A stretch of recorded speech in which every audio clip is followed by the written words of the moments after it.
여러분, 우리가 오늘 이렇게 하나님을 예배할 수 있는 것은 주님의 은혜입니다. 무탈한 것이 주의 은혜입니다.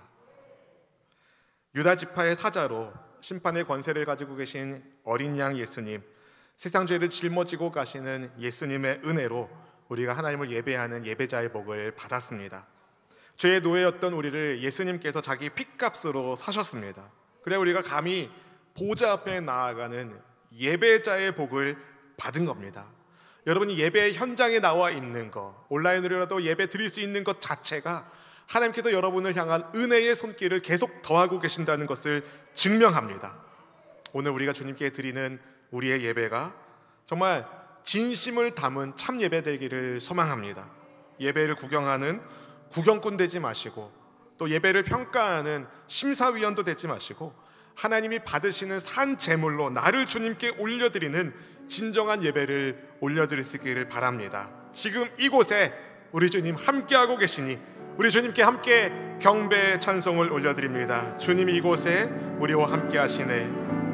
주님 이곳에, 주님 이곳에 우리와 함께 하시네. 나의 몸과 마음 경배 드리네. 주님 이곳에 계시네. 주님 이곳에, 주님 이곳에, 주님 이곳에, 주님 이곳에 우리와 함께 하시네. 나의 몸과 마음 경배 드리네. 주님 이곳에 계시네. 상한 심령을 위로하시는 주님, 상한 심령을 위로하시며 병든 우리 몸 고쳐주시네. 결박을 끊고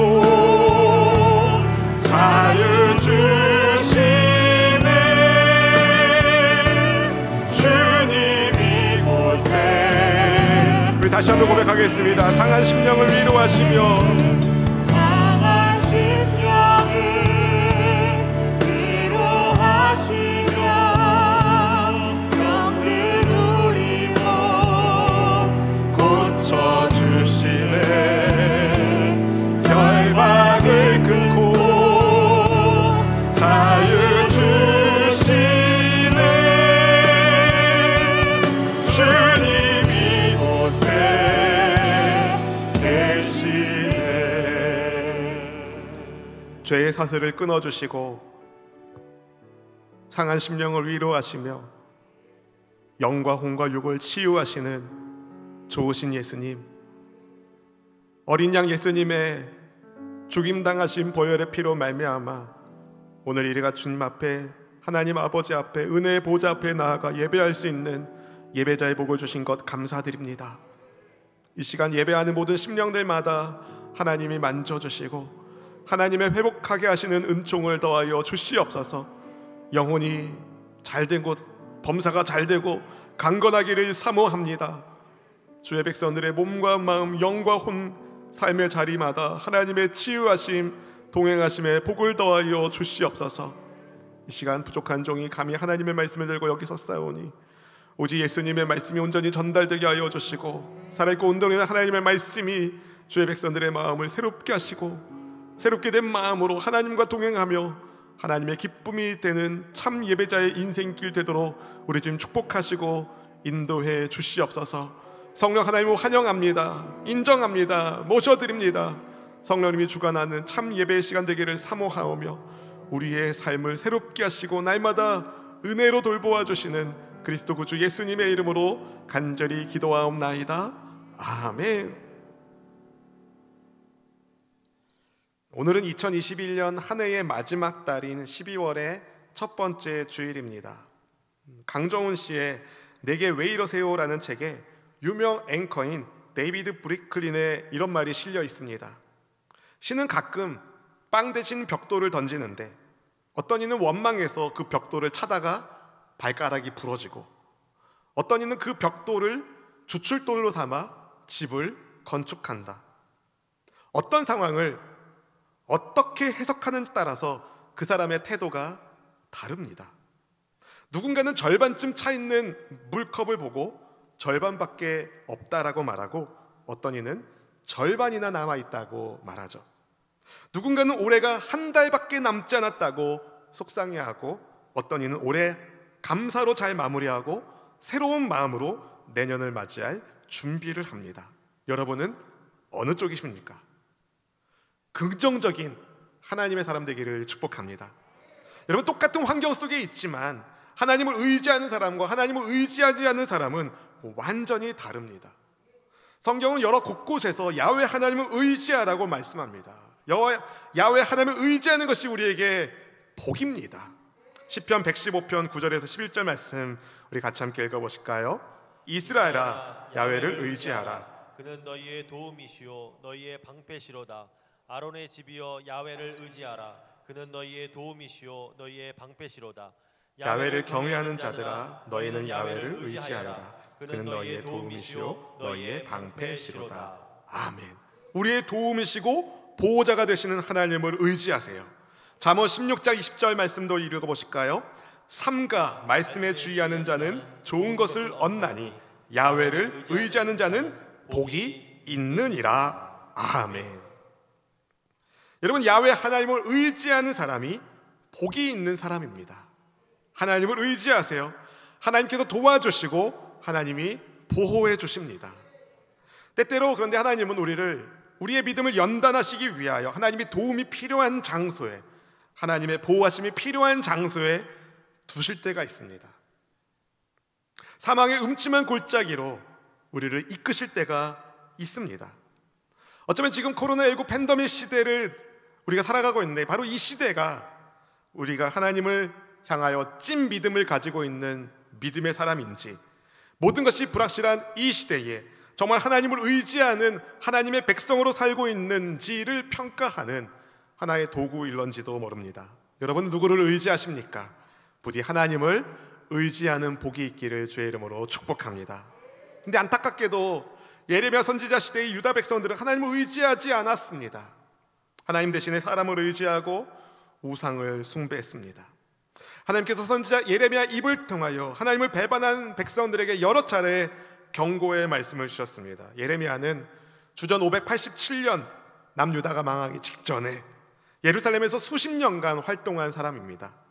요시야 왕, 여호아하스, 여호야김, 여호야긴, 시드기야 왕의 순서대로 5 왕이 차례로 유다 나라를 통치할 때에 예레미야는 유다 백성들에게 하나님의 말씀을 전했습니다. 돌아와라. 돌아오지 않으면 망한다. 하나님의 심판의 메시지가 들렸음에도 유다 백성들은 깨닫지 못했습니다. 생수의 근원이신 하나님을 떠났고 터진 웅덩이와 같은 우상을 숭배했습니다. 선지자가 여러 방법으로 여러 차례 임박한 하나님의 심판을 경고하면서 하나님께로 돌아오라고 전했지만 소용이 없었습니다. 하나님은 그런 유다 백성들의 죄가 금강석 끝 철필로 기록되었다라고 말씀하셨습니다. 그들의 마음판과 제단불에 새겨졌다는 말씀을 하셨습니다. 예레미야 17장 1절 말씀을 함께 읽어보겠습니다. 유다의 죄는 금강석 끝 철필로 기록되되 그들의 마음판과 그들의 제단불에 새겨졌거늘. 금강석 촉 철필로 새겨진 글은 지워지지 않습니다. 본래 하나님의 말씀이 새겨져야 할 마음판에 유다 백성들이 지은 죄가 아주 날카롭게 새겨졌습니다. 여러 차례 여러 선지자들을 보내셔서 경고하셨음에도 불구하고 세월이 지날수록 유다의 죄는 더 단단해지고 있었습니다. 유다 백성들의 자녀들 또한 우상 숭배가 낯설지 않았습니다. 왜냐하면 부모들이 우상의 제단과 아세라 우상이 있는 곳에 자기 자녀들을 데려갔기 때문에 그렇습니다. 결과적으로 유다 백성들은 자기들만 우상 숭배한 것이 아니라 자녀들까지도 믿음에서 떠나 우상 숭배자로 만들어버렸습니다. 우리는 어떻습니까, 여러분? 지금 저출산 문제로 인구 절벽 때문에 점차 한국 사회가 위험해지고 있거든요. 아이들 숫자가 급감하고 있습니다. 근데 한국 사회가 젊은이들의 숫자가 주는 것 그 이상으로 한국 교회의 다음 세대 숫자가 빠르게 줄고 있습니다. 그 원인이 어디 있을까요? 다음 세대를 믿음의 태도로 키워내야 할 책임 있는 우리 세대가 이미 믿음의 모양은 있을지 몰라도 믿음의 능력은 잃어버린 다른 세대가 되어버렸기 때문은 아닐까요? 이 코로나19 팬데믹 시대에 이 교회의 미래를 염려하는 목소리가 높습니다. 교회가 적폐, 혐오 시설로 취급되고 있는 상황입니다. 물론 우리도 할 말이 많이 있습니다. 교회라고 할 수 없는 이단 집단들에 의하여 코로나19 확산이 초기에 너무 크게 확산되었고 정말 몇몇 일부 교회들 때문에 정말 우리 교회처럼 우리 교회를 포함해서 대부분의 교회들이 방역수칙을 잘 지키고 잘 지켜왔고 앞으로도 잘 지킬 건데, 근데 여러분, 미래학자인 최은식 박사님이 그런 얘기 하더라고요. 그 몇몇 일부 교회가 한국 교회고 한국 교회는 한 몸이다. 여러분, 이때 우리는 어떻게 해야 되겠습니까? 회개하며 회복의 은혜를 구해야 됩니다. 마치 느헤미야가 이스라엘 백성들의 죄를 자기 죄처럼 회개하고 하나님의 은혜를 구할 때에 살 길이 열린 것처럼, 회복의 길이 열린 것처럼, 오늘 우리가 하나님의 말씀대로 살지 못한 죄를 회개하며 다음 세대들에게 신앙의 모델이 되지 못한 죄를 회개하며 하나님을 가까이 하는, 하나님을 경외하는, 하나님을 의지하는 믿음의 세대를 세워야 될 줄로 믿습니다. 그래야 여러분, 미래가 있습니다. 왜냐하면 하나님을 떠난 인생은 저주밖에 없기 때문입니다. 본문 5절 말씀이 그것을 말씀합니다. 함께 읽어보실까요? 야훼께서 이와 같이 말씀하시니라. 무릇 사람을 믿으며 육신으로 그의 힘을 삼고 마음이 야훼에게서 떠난 그 사람은 저주를 받을 것이라. 아멘. 여러분, 이스라엘 백성들이 저주받은 이유가 분명하게 나옵니다. 사람을 믿으며 육신에 자기 힘을 삼고 마음이 하나님께 떠나 있기 때문이라고 말합니다. 여러분, 이 말씀을 사람으로부터 도움받으면 절대 안 된다, 이런 말씀으로 오해하시면 안 됩니다. 모든 사람이 다 서로를 의지하며 살고 있습니다. 태어났을 때는 부모님을 의지하고, 장성했을 때는 부모님이 장성한 자녀들을 의지하고, 사회생활하면서 서로 의지하는 것이 인간 사회입니다. 그런데 왜 하나님께서 사람을 의지하는 것을 경고하실까요? 하나님께서 사람을 통해서 역사하실 때도 있는데, 문제는요, 피조물인 사람이 창조주 하나님의 자리를 대신하는 것이 문제입니다. 인간의 지혜와 힘을 주시는 분이 하나님이신데 주신 분을 잊어버리고 자기 힘과 인맥을 의지하는 것이 문제입니다. 이런 사람들의 특징은 하나님을 의지하지 않는 겁니다. 하나님께 기도하지 않는 겁니다. 혹시 여러분의 신앙생활 가운데 기도 시간이 확보되어 있지 않다면 하나님을 의지하는 사람이라고 말할 수 없습니다.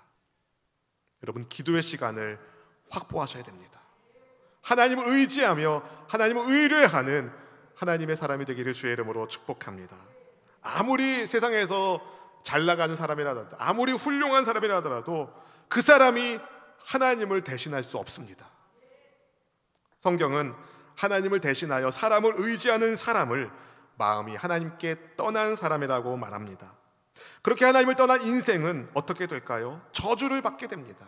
근데 사실 저주를 받지 않아도 마음이 하나님께로부터 떠나 있으면 이것 자체가 저주예요. 왜냐하면 하나님이 생명의 근원이시기 때문에, 우리의 창조주가 하나님이시기 때문에 그렇습니다. 그래서 오늘 본문은 하나님을 떠난 인생은 좋은 일이 오는 것을 보지 못한다라고 말합니다. 광야 척박한 곳에서 산다고 말씀합니다. 본문 6절 말씀 같이 읽어보겠습니다. 그는 사막의 떨기나무 같아서 좋은 일이 오는 것을 보지 못하고 광야 간조한 곳 건건한 땅 사람이 살지 않는 땅에 살리라. 하나님을 의지하지 않는 사람, 사막의 떨기나무 같다라고 말합니다. 이 떨기나무는 아르아르라는 나무인데요, 하나님께서 모세를 부르실 때 불붙은 떨기나무와는 다른 나무입니다. 이 열린다 성경 식물 이야기라는 책에 류묘세 선교사님이 이 나무를 이스라엘에서는 소돔의 사과라고 부른다고 썼더라고요. 그렇게 부른 이유가 소돔과 고모라가 멸망할 때 함께 저주받은 나무라는 그 나무에 얽힌 전승 때문에 그렇습니다. 이 나무는 사과처럼 커다란 열매를 맺어요. 그런데 먹음직스러운 그 열매를 따서 까보면 그 열매 안이 텅 비어 있고 솜처럼 하얀 실들만 가득 차 있습니다.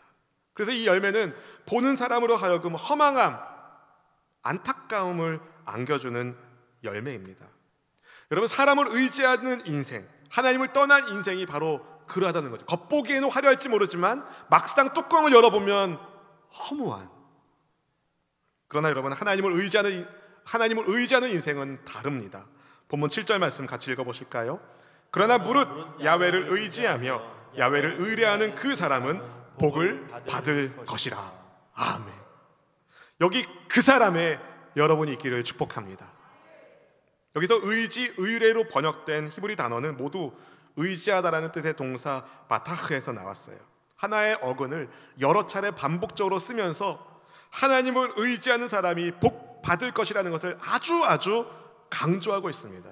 그런데 흥미롭게도 5절에서 사람을 믿으며의 그 믿으며의 단어도 마찬가지 바타흐에서 나왔어요. 오늘 성경 우리에게 질문하는 겁니다.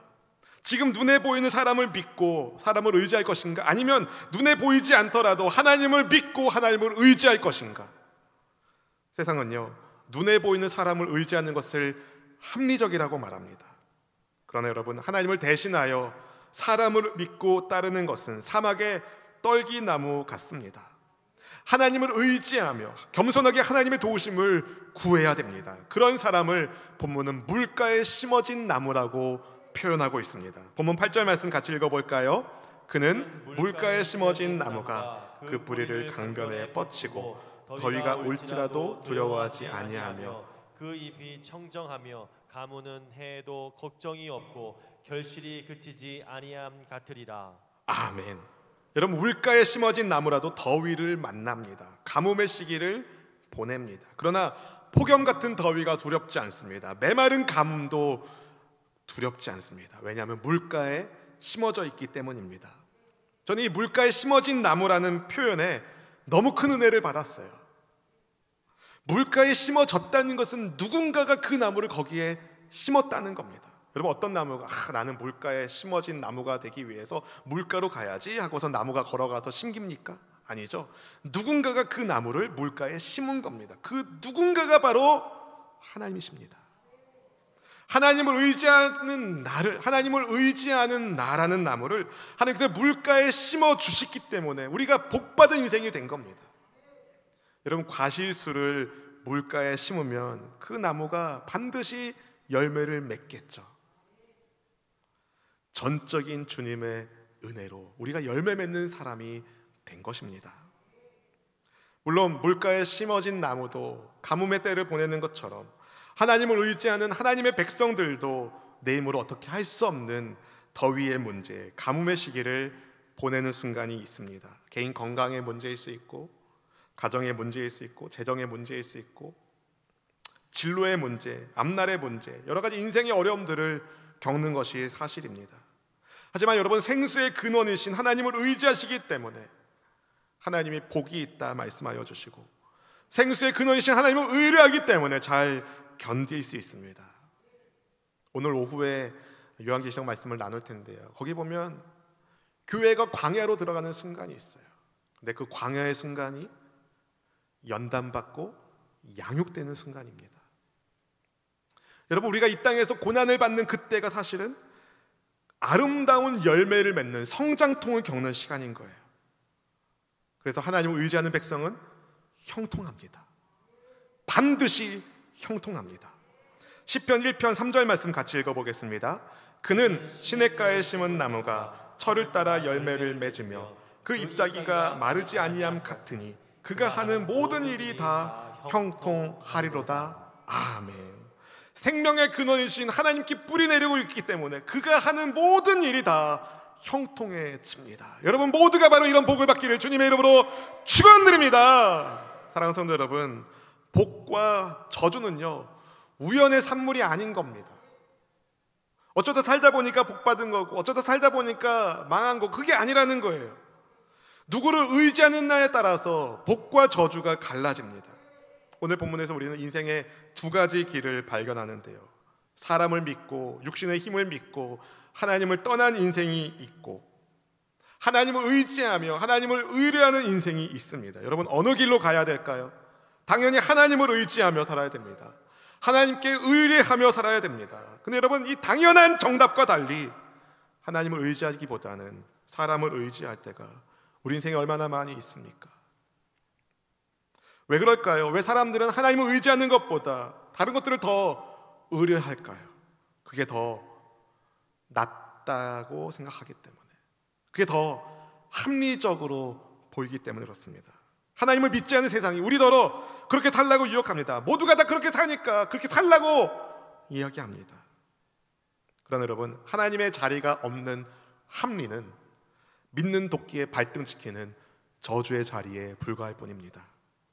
사실 예레미야 선지자로부터 경고의 메시지를 받는 유다 백성들 가운데서도 하나님을 예배하는 사람들이 있었습니다. 하나님을 예배하는 사람들이 있었어요. 그런데 하나님만 예배해야 되는데 세상 우상 쪽에도 줄을 대고 있는 겁니다. 양쪽에 줄을 댄 거예요. 그것을 하나님은 우상 숭배라고 말합니다. 왜 그런지 아십니까? 하나님은 우상을 숭배하지 말라고 분명하게 말씀하셨거든요. 근데도 양쪽에 줄을 댔다는 것은 하나님이 우상을 숭배하는 것을 싫어하시는 것을 분명히 알면서도 하나님을 우습게 여기고 우상에게 줄을 대는 것이 낫다고 생각한 것이죠. 왜 그랬을까요? 하나님보다 가나안의 신인 바알과 아세라, 풍요의 신을 섬기면 풍요로워질 거라고 착각한 것입니다. 그들 마음의 중심에 하나님보다 세상 풍요라는 우상이 있었던 것이죠. 하나님은 그 모든 것들을 다 알고 계셨습니다. 근데 여러분, 우상으로부터 공급받으시는 것이 뭐가 있겠습니까? 아무것도 없어요. 본문 11절 말씀이 그것을 말합니다. 함께 읽어보겠습니다. 불의로 치부하는 자는 자고새가 낳지 아니한 알을 품음 같아서 그의 중년에 그것이 떠나겠고 마침내 어리석은 자가 되리라. 아멘.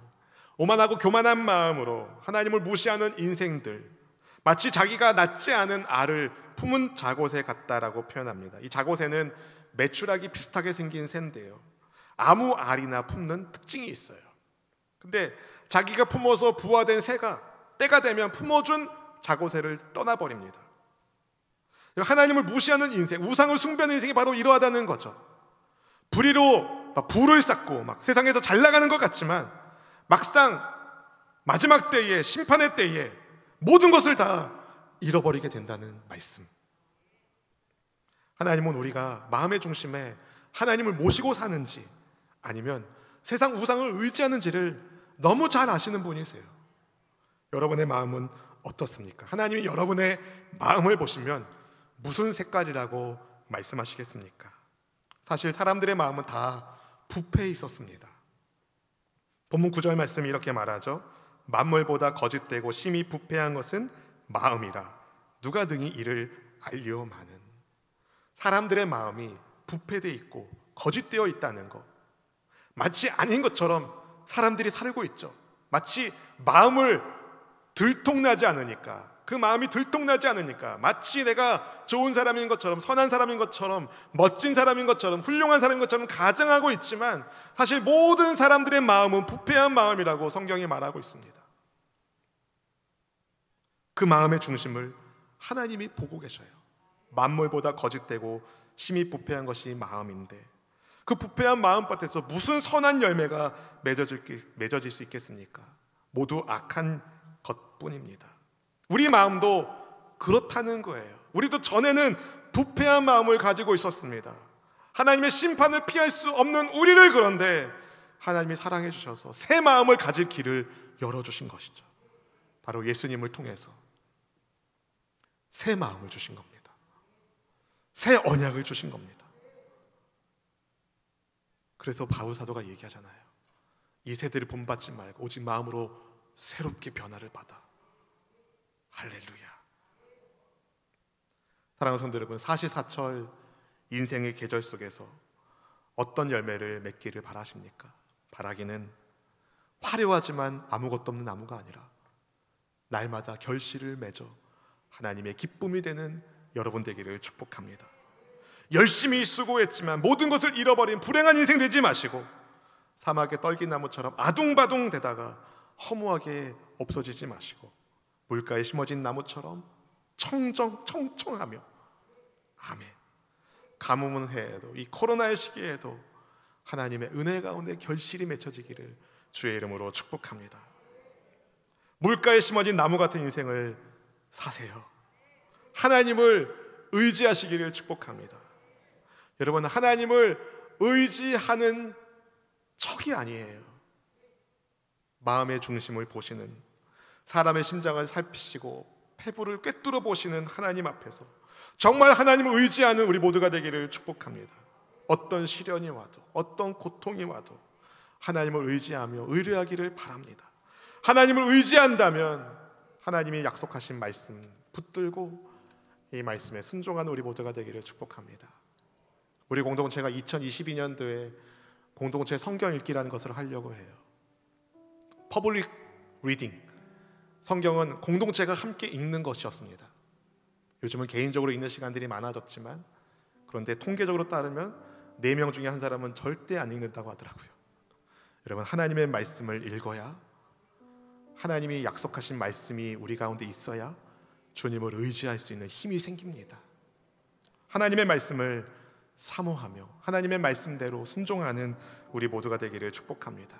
또한 하나님을 의뢰하기에 기도의 시간을 확보하고 하나님과 기도의 호흡을 같이 하는, 하나님과 대화하는 시간이 풍성하기를 바랍니다. 아버지 도와주세요. 아버지 인도해 주세요. 아버지 하나님을 의지하고 의뢰하면 그분이 약속하신 말씀대로 야훼를 의지하는 자는 복이 있다 말씀하셨으니 반드시 응답될 줄로 믿습니다. 생수의 근원 되시는 우리 주님의 은혜 속에서 메마르지 않는, 날마다 푸르른 청청한 여러분의 삶이 되기를 주님의 이름으로 축원드립니다. 주님이 어떤 분이신지 함께 찬양합니다. 오직 주님만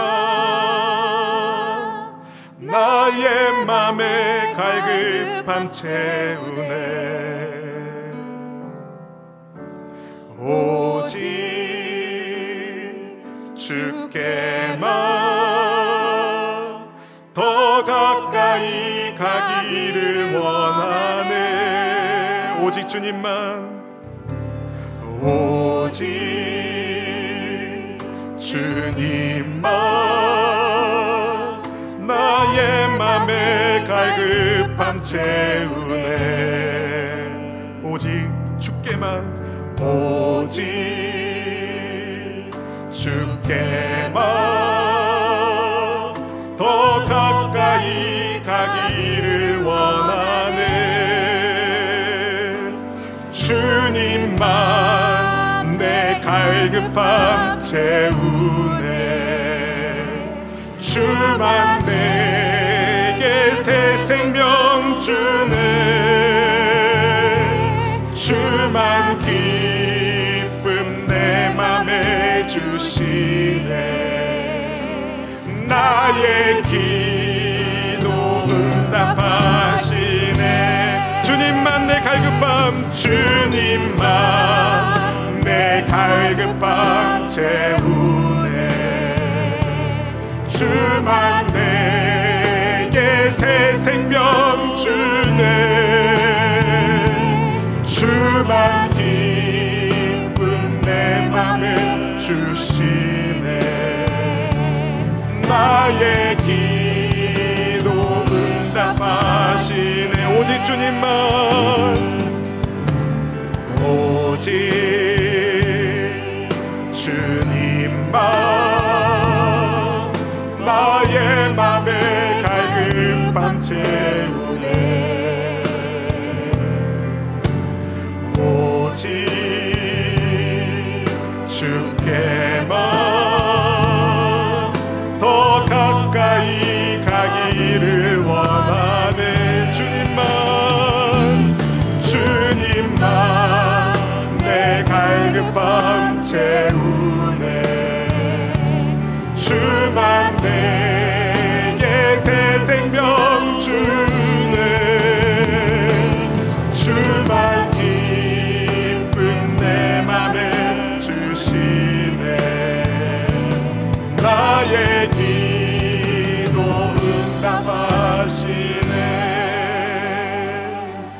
여러분 한번 상상으로 그려보세요. 사막의 떨기나무 어떻게 생존할까요? 주변에 있는 어떻게든 모든 양분들을 다 빼앗아서 자기 하나 살기 위해서 애쓰는데 정작 그 인생에는 허무한 열매만 있을 뿐. 그렇게 초라한 인생이 사막의 떨기나무 인생입니다.